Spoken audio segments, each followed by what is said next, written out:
Erozioni bregdetar vijon të përparojë me ritme shqetësuese përgjatë vijës bregdetare të jugut të vendit, duke prekur tashmë edhe zonën e Urikumit, si pasojë dallgëve të forta dhe kushteve të pafavorshme atmosferike. Zhavori dhe rëra e detit kanë përfunduar mbi rrugën bregdetare në një pjesë të konsiderueshme të saj, duke vështirësuar qarkullimin dhe duke rritur rrezikun për drejtuesit e mjeteve dhe banorët e zonës. Pamjet që po ndiqnin në ekran janë filmuar nga televizioni 6+1 Vlora mëngjesin e kësaj të shtune dhe tregojnë qartë situatën problematike.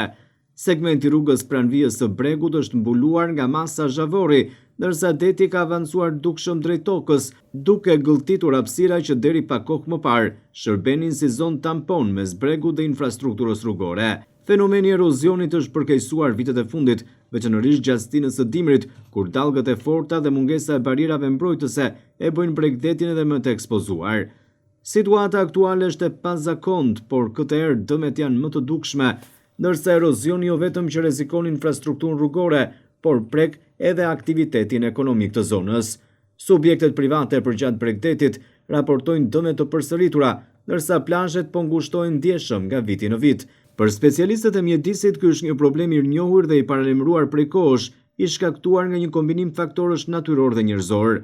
Ndërhyrjet pa kriter në vijën bregdetare, mungesa e projekteve për mbrojtjen e Bregut dhe ndryshimet klimatike kanë ndikuar drejt për drejt në përshpejtimin e erozionit.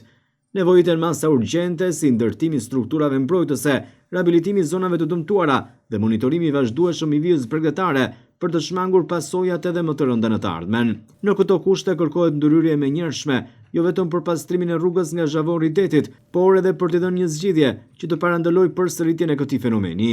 Nëse nuk do të merren masa në kohë, rrezikohet që erozioni të vazhdojë të avancojë, duke dëmtuar jo vetëm rrugën bregdetare, por edhe banesat, bizneset dhe vijën turistike të Urikumit, një nga zonat më të frekuentuara të Vlorës gjatë sezonit turistik.